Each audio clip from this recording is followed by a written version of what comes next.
सकते हैं नाल बिठाया मैनू लहू तेरा डुलिया रब मैनू मिलिया नवा बनाया मैनू लहू तेरा डुलिया रब मैनू मिलिया नवा बनाया मैनू नवा बनाया मैनू नवा बनाया मैनू तेरे लिए तेरे लिए तेरे लिए यीशु जी तेरे लिए तेरे लिए तेरे लिए तेरे लिए तेरे लिए तेरे लिए यीशु जी तेरे लिए तेरे लिए तेरे लिए सा मेरा एक तेरे लिए यीशु जी सा मेरा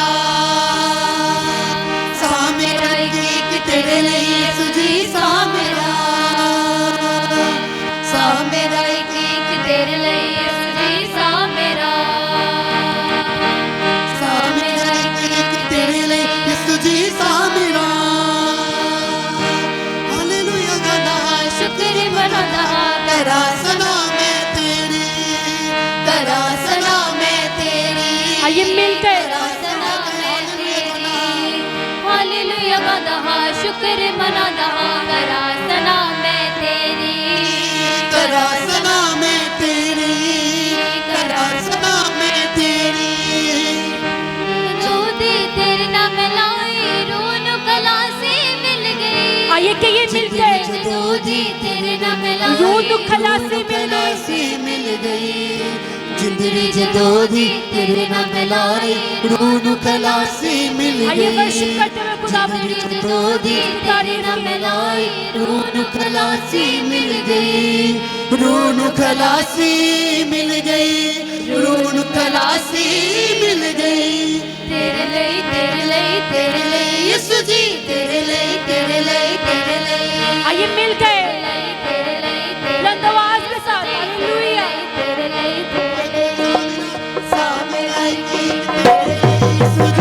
आइए बुलंद आवाज के साथ खुदा उसकी स्ताइश करते हुए हालेलुया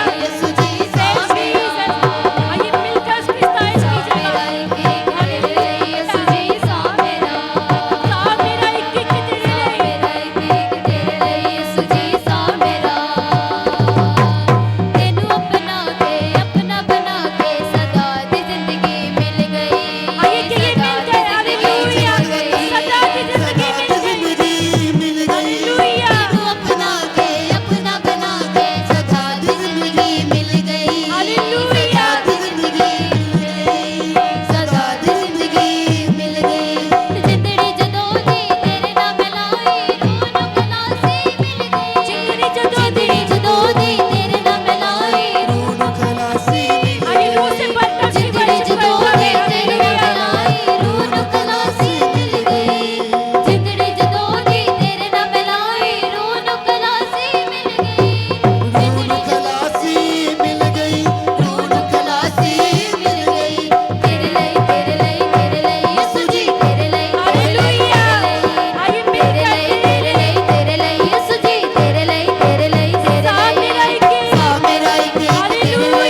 उठाकर हालेलुया। आइए जोरदार तालियां बजाएंगे मेरे यीशु के लिए। हालेलुया। धन्यवाद धन्यवाद धन्यवाद धन्यवाद कहीं धन्यवाद धन्यवाद हालेलुया।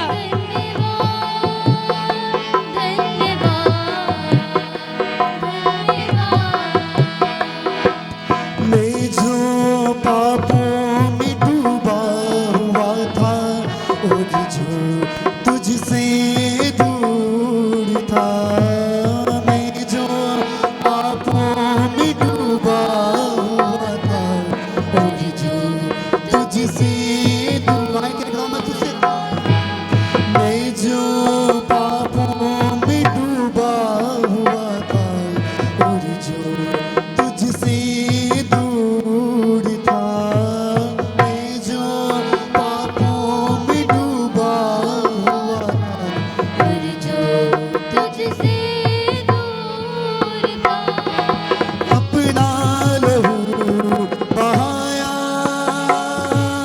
जीवन नया दिलाया, हालेलुया। ये कहीं मिलकर अपना अपना लहू बहाया, जीवन नया दिलाया, हालेलुया। धन्यवाद करता रहूंगा, आइए धन्यवाद करते हुए खुदावन का धन्यवाद करता उसकी तमाम नियमों के लिए उसका शुक्र कीजिएगा। मैं धन्यवाद करता रहूंगा, यीशु धन्यवाद करता रहूंगा, धन्यवाद धन्यवाद धन्यवाद धन्यवाद कहीं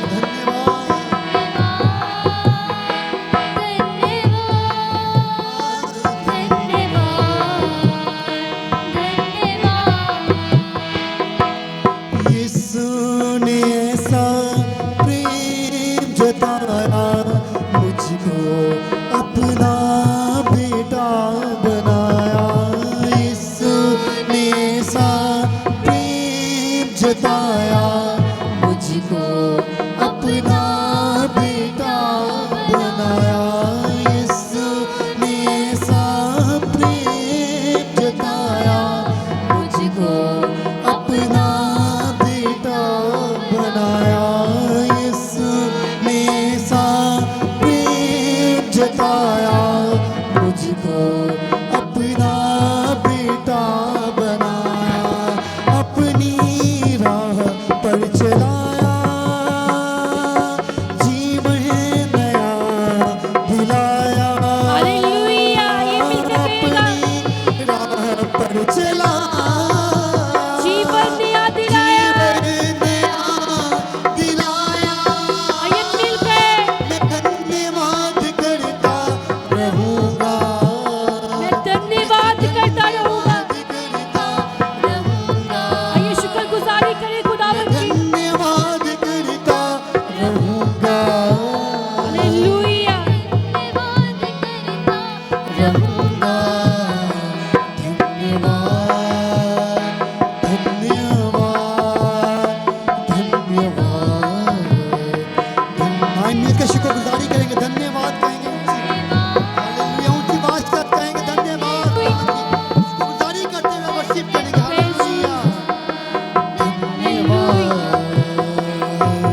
यीशु तेरे करीब आने से जिंदगी मेरी बदल गई, यीशु हालेलुया। तेरे करीब आने से जिंदगी मेरी बदल गई, यीशु तेरे छूने से जिंदगी मेरी संवर गई, यीशु तेरे छूने से जिंदगी मेरी संवर गई,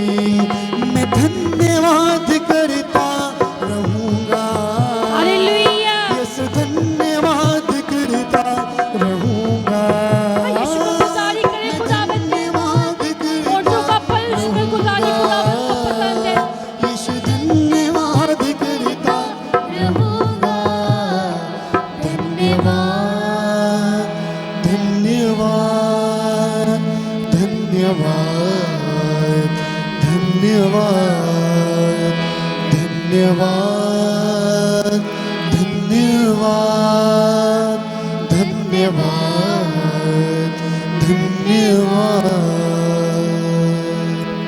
हालेलुया हालेलुया। लेकिन बाइबल कहती है कि खुदावन की यही मर्जी कि हम उसकी शुक्रगुजारी करें। हालेलुया। आइए सभी दुआ करेंगे, कोई जुबान खामोश ना रहे। आइए खुदावन के हुजूर अपनी आवाज़ों को बुलंद कीजिएगा, अपने लिए अपने घराने के लिए आज कलाम को मांगना शुरू कीजिएगा। उसे के खुदावन तेरा बंदा ना बोले, बल्कि तेरा पाक रूह तेरे बंदा में 100 कदम से कलाम करे। खुदावन आज का कलाम मेरे लिए, मेरे खानदान के लिए हो खुदावन। आज के कलाम के वसीला से खुदावन मैं 30 गुना 60 गुना नहीं 100 गुना फल पाऊं। आइए सभी दुआ करेंगे। खुदा बाप, खुदा बेटे, खुदा रूह कुदुस, खुदा हमदे मेरा दिल शुक्रगुजारी से भरा हुआ। खुदा यीशु आज के गुजरे दिन के तेरी शुक्रगुजारी करती, सानी शाम तेरी शुक्रगुजारी करती है खुदा। रेत लगे तक तेरी शुक्रगुजारी करती है खुदा। सुप्रसिद्ध तेरी शुक्रगुजारी करते हैं जिन्होंने बंजर जमीनों को सराहत किया। खुदा यीशु जी दे आज शाम खुदा तेरे कलाम को वेलकम करते हैं खुदा, तेरे पाक रूह को वेलकम करते हैं खुदा। देख खुदा हम तू सब नामों से ज्यादा इसमें तूने अपने कलाम को दिया खुदा। वही आवाज मांगते तो आज शाम तो हमसे बोल, तो हमसे हम कलाम हो खुदा, ताकि आप कलाम के वसीला से देख मैं बरकत पा जाऊँ, मेरा घराना बरकत पा जाए खुदा। आज का कलाम वाली बाई से बरकत हो, बंधन बैरियर जुए टूट जाए खुदा यीशु जी। खुदा देख खुदा तेरे कलाम में बड़ी कुदरत है, तेरे नाम में बड़ी कुदरत है खुदा। जब तेरी आवाज आती तो बियाबान को हिला देती, चट्टानों को चकनाचूर कर देती है खुदा यीशु जी। खुदा आज तू बड़े बड़े काम करना खुदा यीशु जी, कोई खाली हाथ ना चला जाए बल्कि अपनी बरकत को लेके जाए, क्योंकि तू अपने कलाम को नाज़िफ़ात शिफा बख्शता खुदा यीशु जी। आज ये कलाम को सुनने वाले नहीं बल्कि अमल करने वाले बन जाए। आज का कलाम खुदा दे दूसरों तक भी पहुँचाने वाले बन जाए खुदा यीशु जी। खुदा देख खुदा तेरा कलाम हमारे कदमों की चिराग, हमारी राह के लिए रोशनी है खुदा यीशु जी। खुदा देख आज भी तेरे नाम से मुर्दा जिंदा आते, अंधे देखते, लंगड़े चलते हैं और रोगियों को रोक जाते रहते हैं, दफ्तरों से आजाद हो जाते हैं खुदा यीशु जी। खुदा देख खुदा तेरी बेटी सोहा के लिए खुदा हम तेरे आगे रख दिया खुदा। अभी से खुदा हम तुझ ब्लेस का बरकत दे।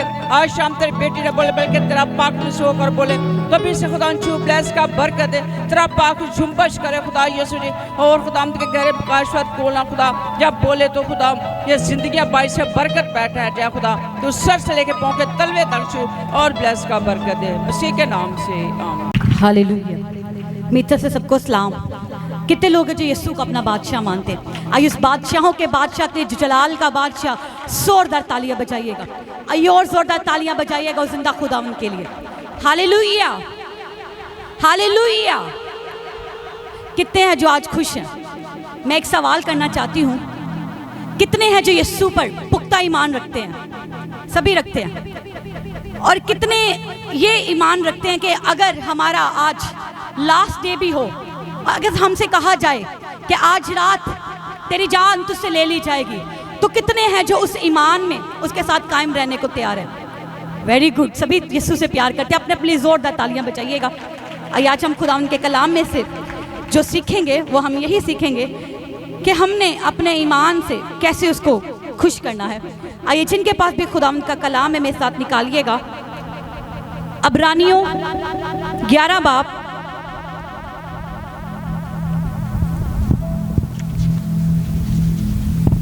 उसकी 13 से 15 आयत हम खुदा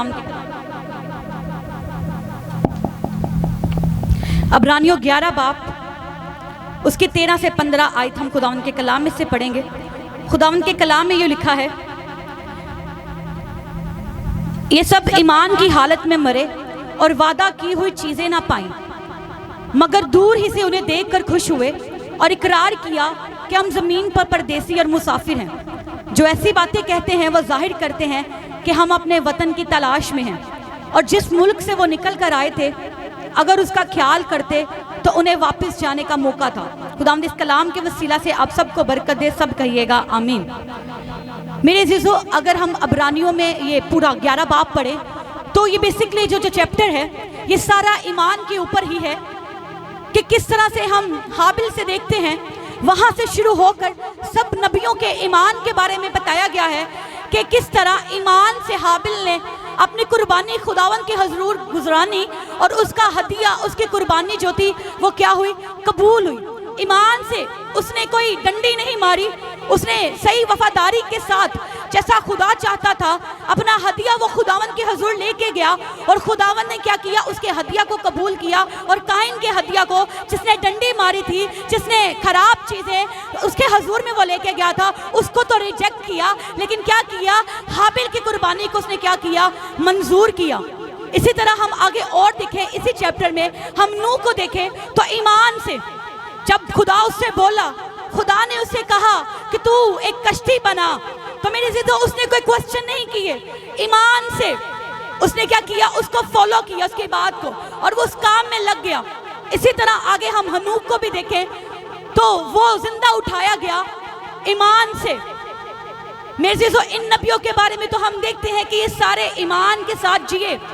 हनूक तो अपने ईमान में जिंदा आसमान पर उठाया गया, लेकिन आज हम खुदा के कलाम में से सीखेंगे। मैं ये वर्ष दोबारा आपके साथ पढ़ना चाहती हूँ, 13वीं वर्ष। ये सब ईमान की हालत में मरे और वादा की हुई चीजें ना पाई, मगर दूर ही से इन्हें देखकर खुश हुए। आज जो हमारा टॉपिक है, जो हम खुदा के कलाम में से सीखेंगे, वो है डाई इन योर फेथ, अपने ईमान में मरना। हम इनको देखें, इन्होंने तो ईमान के साथ अपनी लाइफ को जिया, लेकिन वो अहद जो बांधा गया था वो हम देखते हैं वो इब्राहिम से स्टार्ट हुआ। वो अहद इब्राहिम से बांधा गया। वो अहद खुदा ने इब्राहिम से किया। उसको कहा, अगर हम पैदाइश की किताब में देखें तो वहाँ पर जब खुदा इब्राहिम से कलाम करता है तो वो उसको कहता है कि तू क्या कर, अपने रिश्ते नातों को छोड़, अपनी इस ज़मीन को छोड़, और जो मुल्क मैं तुझे दिखाऊंगा, जो मैं तुझे दूंगा, तेरी नस्ल का दूंगा, तू उस मुल्क में चल, तू मेरे पीछे चल। मेरे जीजो, ये हम ईमान पे देखते हैं कि इब्राहिम उस वक्त नहीं जानता था कि मुझे कहाँ जाना है। आज हम यहूदियों में देखें तो यही है जिसको इब्राहिम को क्या कहा जाता है? ईमानदारों का बाप। उसी से नस्ल चली थी। मेरे जीजो, उसका ईमान देखें, वो जानता ना था कि जो मुझसे कलाम करता है वो कौन है, और वो मुझे कह रहा है कि तू अपने रिश्तेदारों को छोड़ दे, तू इस जमीन में जहाँ तू रहता है, जहाँ तेरा बाप रहता है, जहाँ तेरे बहन भाई रहते हैं, तू उनको छोड़ और तू क्या कर, मेरे पीछे चल पड़ उस जमीन पर जो मैं तुझे दूंगा। और खुदा ने ये भी नहीं कहा कि वो जमीन तेरी है जो मुझे दूंगा, उसने कहा वो जमीन जो मैं तुझे दिखाऊंगा। लिखा इब्राहिम अपना सब कुछ छोड़कर उस खुदा के पीछे चल दिया। क्या आज हमारे अंदर ये फेथ है कि अगर खुदा हमें कहे कि अपने ये चीज छोड़ दे, अपने खानदान को छोड़ दे, अपने ये बुरी आदत छोड़ दे, मेरे पीछे चल पर, क्या हम में ये पावर है ये डिसीजन लेने की? क्या हम ये कर सकते हैं उसको फॉलो कि खुदावन तूने मुझे कहा है आज मैं अपनी सारी बुरी आदतों को छोड़ता हूँ, आज मैं अपने खानदान को छोड़ता हूँ और तेरे पीछे चल पड़ता हूँ? क्योंकि खुदावन यीशु ने भी कहा, जो अपने बहन भाइयों को मेरे से ज्यादा अजीज रखता है वो मेरे लायक नहीं है। अगर हम अपनी फैमिली को इंपॉर्टेंस देते रहेंगे, अगर हम इसी बात पे चलते रहेंगे कि हमने इसी चर्च में जाना है जहाँ पे हमारे बाप दादा जाते थे, चाहे वहाँ पे बरकत मिले ना मिले, तो क्या ये हमारी स्टेप है? ये हमारा वो ब्रेवरी है हमारी? लिखा इब्राहिम जो जानता ना था अपना सब कुछ छोड़कर उसके पीछे चल दिया। इब्राहिम से वादा किया गया था, लिखा 25 साल उसने इंतजार किया। हो सकता है उस टाइम पे वो बिल्कुल परफेक्ट ना हो, उसमें कुछ कमजोरियां हो, और उन कमजोरियों को जब उसने दूर किया तो उसको क्या दिया खुदा ने? फिर इसहाक पे दिया, और वो जो इसहाक उसको दिया था वो क्या था? वादा का फर्जंद था। और वही इसहाक अगर हम देखें तो वो भी इस वादा में, इस फेथ में क्या था? वो शामिल था। खुदा ने इसहाक को भी कहा था, जब इसहाक उस मुल्क में रह रहा था तो खुदा ने से क्या कहा था कि तुम मिस्र में ना जाना बल्कि मुल्क जरार को जाना। लिखा खुदावंद वक्त पर वक्त इसहाक से भी बातें करता था, क्योंकि वो जो उसकी हेरिटेज चल रही थी, वो जिसकी लीनेज चल रही थी, उसका इसहाक भी पार्ट बन चुका था। और आगे हम देखें तो वही बरकत जो थी, वही जो वादा था, वो उसमें भी ट्रांसफर हुआ। आगे याकूब में अगर हम देखें तो याकूब में भी वही ट्रांसफर हुआ। खुदा ने उसे भी क्या कहा था कि तू जो वादा मैंने इब्राहिम से किया है, इसहाक से किया हुआ है, जो वो अपना सब कुछ छोड़कर मेरे पीछे चल दिया, वही मुल्क मैं तुझे भी दूंगा और तेरी नस्ल को भी दूंगा। ये खुदावंद ने याकूब से वादा किया था। लिखा ये तीनों बाप दादा जो थे, बाप बेटा पोता, तीनों उस खुदा के उस अहद में पक्के थे। लिखा उन्होंने उस चीज को थाम लिया। लिखा क्या लिखा हुआ है खुदा के कलाम में कि ये ईमान की हालत में मरे। इन चीजों को उन्होंने हासिल कहाँ किया, लेकिन दूर ही से देखकर क्या हुए, खुश हुए। ना उनको इब्राहिम के जीते जी, ना वो मुल्क कुनान उनको मिला, इसहाक को भी नहीं मिला अपने जीते जी, ना यकूब को मिला। लिखा लेकिन वो क्या हुआ, ईमान की हालत में मरे। और उन्होंने क्या किया, उसको रिसीव किया कि ये जो ब्लेसिंग है, ये जो खुदावन ने मुझसे वादा किया है, ये मेरी जनरेशंस के लिए ब्लेसिंग है। मेरे ईमान ने इस ब्लेसिंग्स को क्या किया है, रिसीव कर लिया है, खरीद लिया है। अगर आप खुदा के कलाम में ही अगर हम देखें तो अब्राहम के पास चांस भी था कि वो वापस लौट जाता। अगर हम इब्रानियों की किताब में देखें तो वहाँ पर भी लिखा हुआ है कि वो कहता है कि इन लोगों को, यही जो मैंने आपके साथ वर्स पढ़ी उसमें भी ये लिखा हुआ है कि अगर उनके उसका ख्याल करते तो उन्हें वापस जाने का मौका भी मिला था।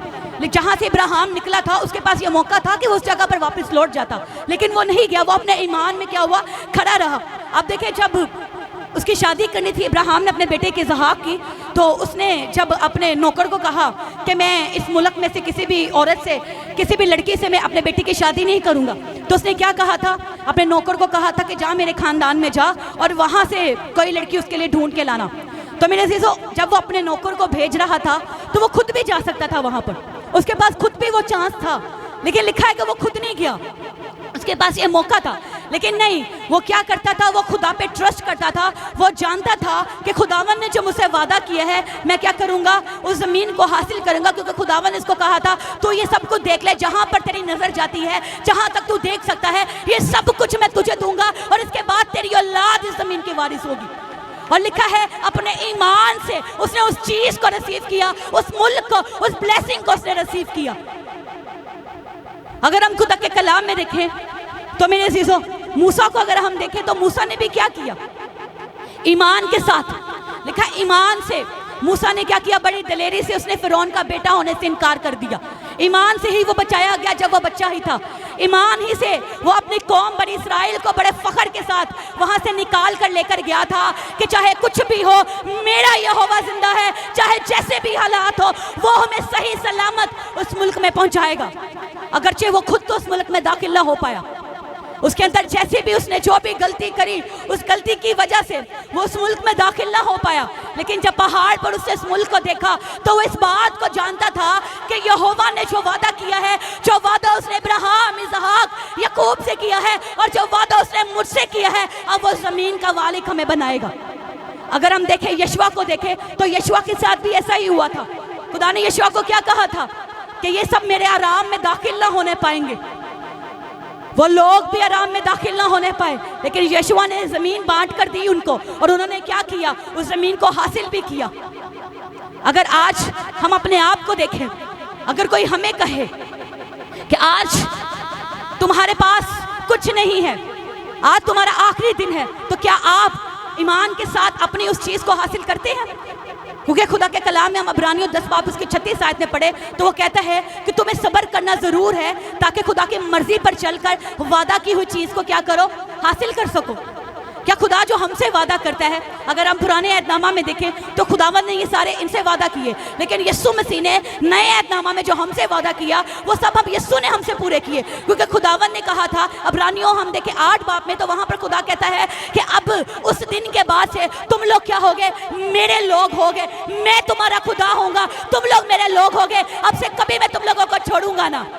उन लोगों को जब वो गुनाह करते तो खुदा छोड़ देता, लेकिन खुदा ने हमें कहा कि मैं तुझे कभी ना छोड़ूंगा। इसी तरह हम अब आगे इब्रानियों 8 बाब उसके 10वीं आयत में पढ़े तो वो कहता है, मैं तुम्हारी नाराज़गियों पर रहम करूंगा और तुम्हारी बदकिरदारियों को याद करके तुम्हें उनको फिर कभी मैं याद ना करूंगा, बल्कि क्या करूंगा, मैं तुम्हारी बदकिरदारियों को मुआफ़ करूंगा। ये यीशु ने उस अहद को पूरा कर दिया। पुराने ऐतनामा में जब वो गुनाह करते तो ज़मीन क्या होती, फट जाती, वो लोग मर जाते, वो लोग हलाक हो जाते, लेकिन यीशु ने आकर हमें हमेशा की ज़िंदगी का वारिस बनाया, क्योंकि उसने कहा मैं तुम्हारी बदकिरदारी पर अब कभी नज़र नहीं करूँगा। और लिखा उसके तमाम वादे हाँ के साथ, उसे उसके बेटे का लहू बहाया गया हमारे लिए, वो लहू बहाकर उसने हमें मुआफ़ किया, उसने हमें उस नए अहद में शामिल किया। और इसीलिए वो कहता है कि मैं तुम्हारी पास्ट लाइफ को नहीं देखता, क्या हमारे अंदर इतना फेथ है कि हम अय्यूब की तरह कह सके, जब अय्यूब खुदा के हजूर बोल रहा था, बातें कर रहा था, अय्यूब हम देखें 13 बाब में उसकी 15 आयत में, तो जब अय्यूब ने फिर क्या कहा, अगर वो मुझे कत्ल भी करे तो मैं उस पर भरोसा रखूंगा। क्या हमारे अंदर ये ईमान है? क्या हम इस चीज़ को मानते हैं कि अगर मुझ पे बीमारी आए तो मैं कहने वाला हूँ, खुदावन तू मुझे शिफा ना दे तो भी तू मेरा खुदा होगा? क्या हम खुदा को फॉलो करते हैं अपने फ़ायदे के लिए, या हम हकीकी तौर पर उससे प्यार करते हैं और उसे फॉलो करते हैं? आज इस चीज़ पर आपको गौर करने की ज़रूरत है। आज अपनी लाइफ में गौर करें, क्या ये मैं कह सकता हूँ खुदावन कि तू मुझे शिफा दे या ना दे, तू मेरी लाइफ में ये काम करे या ना करे, तो मैं फिर भी तेरे पीछे चलूँगा, मैं फिर भी तेरे साथ ईमानदारी के साथ, वफादारी के साथ चलूँगा। क्या हम खुदा को ये कहने वाले हैं? आज हमें ये गौर करने की ज़रूरत है, क्योंकि हम अगर इब्राहिम, इसहाक, याकूब के लाइफ देखें तो उनकी लाइफ भी आसान नहीं थी। वो स्ट्रेंजर्स के दरमियान में, वो गैर कौमों के बीच में, वो अजनबियों के लोग, अजनबी लोगों के बीच में रहते थे। वो लोग खेमों में रहते थे। अगर इसी में देखें इब्रानियों 11 बाब में भी वहाँ पर लिखा है कि वो लोग खेमों में रहते थे। उन लोगों ने भी अपने लाइफ में डिफ़िकल्टीज़ को देखा। आज हम कहते हैं कि बड़ी आसानी से कि खुदावंद ने उसे वादा किया और उसे दे दिया, बल्कि देखें कि उसके पीछे उसकी मेहनत कितनी है। वो लोग भी मुश्किल के साथ अपनी लाइफ को गुजारते थे। क्या आज हमारे पर अगर एक मुसीबत आए, एक परेशानी आए, तो क्या हम इब्राहिम की तरह कहने वाले हैं? क्या हम उसके पीछे चलने वाले हैं अपना सब कुछ छोड़कर? आज हमें ये गौर करने की ज़रूरत है। क्या हम आस्तर की तरह ये कहने वाले हैं कि अगर मैं मरी तो मैं मरी, अगर मैं हलाक हुई तो हुई? क्या हम ये कहने वाले लोग हैं? जिस तरह पलूस कहता, पलूस अपने फजल को चुनता, जिस तरह खुदा ने उसे कहा कि मेरा फजल क्या है, तेरे लिए काफ़ी है। वो कहता है क्योंकि कुदरत क्या है, कमज़ोरी में पूरी होती है। क्या हम आज ये कहने वाले हैं कि अगर मैं बीमार हूँ, मेरे में ये बुरी आदत है, ये कमज़ोरी है, तो वो कमज़ोरी जो है वो ज़ोर में बदल जाएगी? क्या हम ये कहने वाले लोग हैं आज? क्या हम खुदा को ये कहने वाले हैं, या फिर हम सिर्फ और सिर्फ अपने लालच के लिए खुदा के साथ जुड़े हुए कि खुदावंद मुझे शिफा देगा तो मैं इस चर्च में जाऊंगा? हम उस चर्च में जाते हैं, हम रेगुलरली जाते हैं, लेकिन जब दुआ करानी है, बदरूहें निकालनी है, कुछ इस तरह का मकसद चाहिए, तो फिर हम जिंदा चर्च ढूंढते हैं। फिर जब हम जिंदा चर्च में जाते हैं तो उस खादिम के पास जाते हैं, दुआ कराते हैं और फिर वापस चले जाते हैं। क्या ये है हमारी ब्लेसिंग? इब्राहिम भी हमारी तरह होता तो कहता चलो खुदा की बात मान लेता हूँ। जब गया 25 साल हो गए, 1 साल हो गया, बेटा नहीं मिला, 2 साल हो गए, बेटा नहीं मिला, 3 साल हो गए, बेटा नहीं मिला, चलो 10 साल हो गए, बेटा नहीं मिला, और ना खुदा ने ज़मीन दी है, बेटा तो दिया नहीं, तो जनरेशन्स को ब्लेसिंग कहाँ से मिलेंगी? अगर इब्राहिम हमारी तरह होता तो वो ये सोच सकता था। आज हम क्या करते हैं? हम 1 संडे आते हैं, 2 संडे आते हैं, हम कहते हैं यहाँ पर हमें कुछ मिला नहीं, हमें शिफा नहीं मिली, हमें बरकत नहीं मिली, तो हम क्या करते हैं? उस चर्च को छोड़ देते हैं, हम उस चर्च से मूव ऑन कर लेते हैं। क्या कभी आपने अपनी लाइफ पे गौर किया है कि जिस चर्च में मैं जा रहा हूँ, जहाँ से मैं दुआ करा रहा हूँ, जो मेरे साथ बैठता है, उसकी ज़िंदगी में तो गवाही है, लेकिन मेरी ज़िंदगी में गवाही क्यों नहीं है? क्या कभी आपने अपने ईमान को देखा है? आप बड़ी इजीली खुदा के खादमों को जज कर लेते हैं कि ये खादम सही नहीं है, ये खादम ने दुआ की, मैंने इससे दुआ कराई, ना मेरी बदरूहें निकली, ना मेरा कुछ निकला। क्या आपका इतना फेथ है? क्या आपका फेथ है? क्योंकि यीशु ने जिसको भी शिफा दी, उसने क्या कहा? चाह तेरे ईमान के वसीला से तुझे शिफा मिले। आप खुदा के खादिम को तो बड़ी जल्दी उसकी गलतियों को आप निकाल रहे हैं, पिन पॉइंट करें। क्या आपने कभी अपने आप पे गौर किया है? आप 1 संडे चर्च जाएंगे, उस चर्च में जाएंगे, आप देखेंगे आपको शिफा मिल गई तो आप वापस चले जाएंगे। 10 सालों के बाद, 5 सालों के बाद, 3 महीनों के बाद दोबारा कोई परेशानी आ गई तो दोबारा आ जाएंगे। सॉरी टू से, इस तरह आपको कुछ भी नहीं कभी मिलेगा। आप दर बदर भटकते रहेंगे बकरियों की तरह, कभी उधर तो कभी इधर तो कभी उधर। ना आपको वादा की हुई चीज़ मिलेगी, ना आपको दुनियावी चीज़ें मिलेंगी, तो रूहानी तो बहुत दूर की बात है।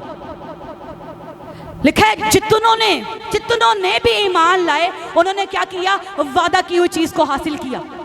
जब आप ईमान के साथ उसके पीछे चलेंगे, अपना सब कुछ सेक्रीफाइस करने वाले होंगे, अपनी बुरी आदतों को, अपने टाइम को, अपना हर चीज़ आप उसके लिए सेक्रीफाइस करेंगे, तो वो इब्राहिम, इसहाक और याकूब की बरकतें आपके लिए हैं। वो बरकतें आपके ख़ानदानों के लिए हैं, वो बरकतें आपके जनरेशन्स के लिए हैं। सिर्फ आपके लिए लिमिटेड नहीं है, बल्कि आपके जनरेशन्स के लिए हैं।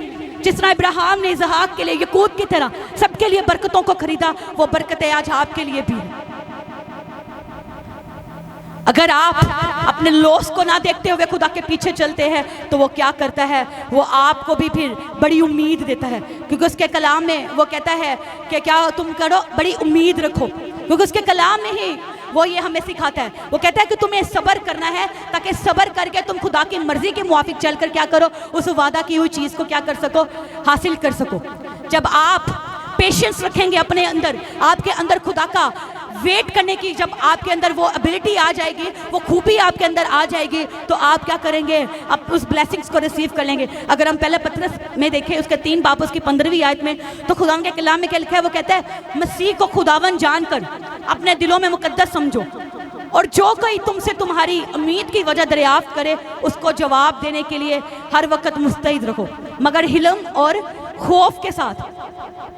वो क्या कहते हैं कि तुम लोग, अगर कोई तुमसे पूछे कि तुम्हें ये चीज़ तो मिली नहीं, तुम इतने टाइम से खुदा के पास जा रहे हो, तुम अभी भी बीमारी में हो, तुम्हारे अंदर अभी भी ये कमज़ोरी है, ये वीकनेस है, या तुम्हारे ख़ानदान में अभी भी ये चीज़ है, तो तुम क्या करो, बड़ी खुशी के साथ, उम्मीद के साथ उसको बताने वाले बनो। तुम्हें जवाब देना है कि जिस तरह इब्राहिम उस फेथ पर चलता था, जिस तरह वो ईमान की हालत में मरा, आज इस तरह मैं भी उसमें चलने की कुदरत रखता हूँ, उसमें चलने की कुव्वत रखता हूँ। वो मेरा खुदा है, चाहे वो मुझे बरकत देना दे, चाहे वो मुझे शिफा देना दे, चाहे वो मेरे खानदान में से गुर्बत को, कर्ज को दूर करे ना करे, वो मेरा जिंदा खुदावंद है। जब हम ये कहने वाले बने होंगे तो हम क्या करेंगे, अपनी बरकतों को रिसीव करने वाले होंगे। क्योंकि खुदावंद के कलाम में अगर हम देखें मत्ती 6 बाब में, उसकी हम देखें 33 आयत में, तो खुदावंद के कलाम में क्या लिखा है, पहले तुम खुदा की बादशाही ढूंढो तो फिर तुम सारी चीज़ें क्या होंगी, मिलती जाएंगी।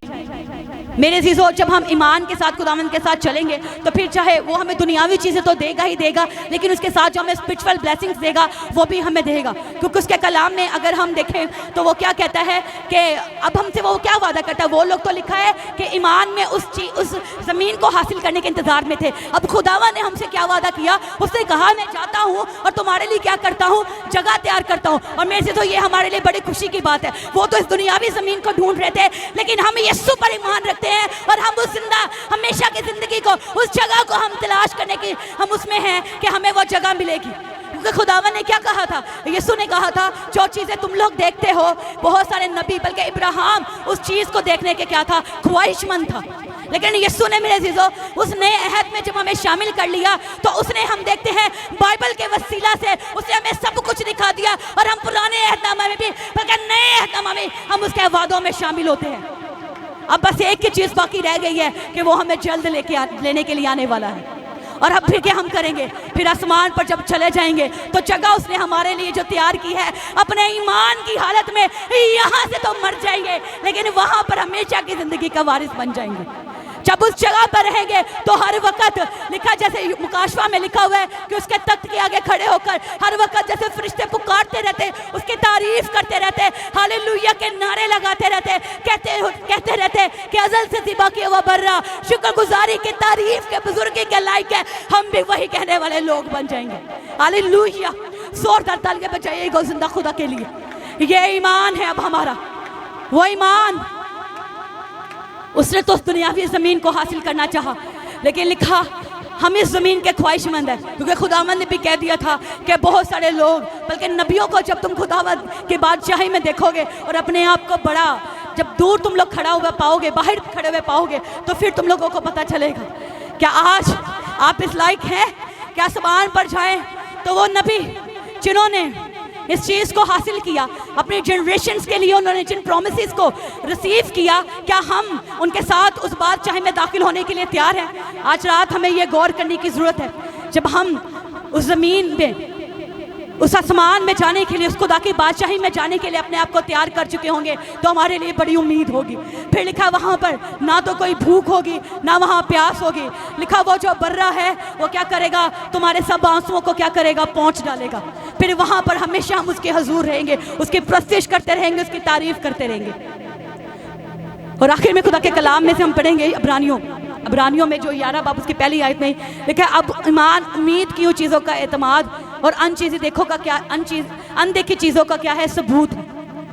ईमान जो है, जो इनविजिबल चीज़ें हैं, जो हमें नज़र नहीं आती, लेकिन लिखा है कि ईमान के वसीला से हम उनको क्या करते हैं, रिसीव कर लेते हैं। जब हमारा ईमान इतना स्ट्रॉन्ग होगा तो जो खुदावन ने हमसे वादा किए हैं, हम उन वादों को भी क्या करेंगे, रिसीव करने वाले होंगे। एक तो उसने वादा ये किया कि मैं तुम्हें लेने आने वाला हूँ, और दूसरा क्या कि उसने कहा कि मैं जाता और बाप से क्या करता हूँ, दरख्वास्त करता। वो वादा जो उसने किया, वो रूल कुदस तुम पर क्या करेगा, नाजिल करेगा। जब आप खुदा के साथ चलने वाले होंगे तो आप अपनी इन दुनियावी चीज़ों को तो हासिल करेंगे, आप अपने फिजिकल स्ट्रेंथ्स को भी हासिल करेंगे, लेकिन साथ ही साथ वो क्या करेगा, अपना रूल कुदस भी तुम आप लोगों को देगा। क्योंकि उसके कलाम में लिखा, उसे कहा अगर तुम बुरे होकर अपने बच्चों को अच्छी चीज़ें देना चाहते हो तो तुम्हारा आसमानी बाप तुम्हें रूल कुदस क्यों ना देगा।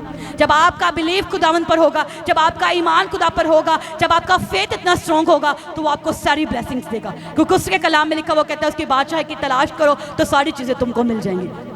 मेरा ईमान है खुदावंद आज जिस कलाम के वसीला से आपके फेथ को स्ट्रॉन्ग करे और आप खुदा की बादशाही के वारिस बने। आइए जोरदार तालियां बजाएगा खुदा के कलाम के लिए।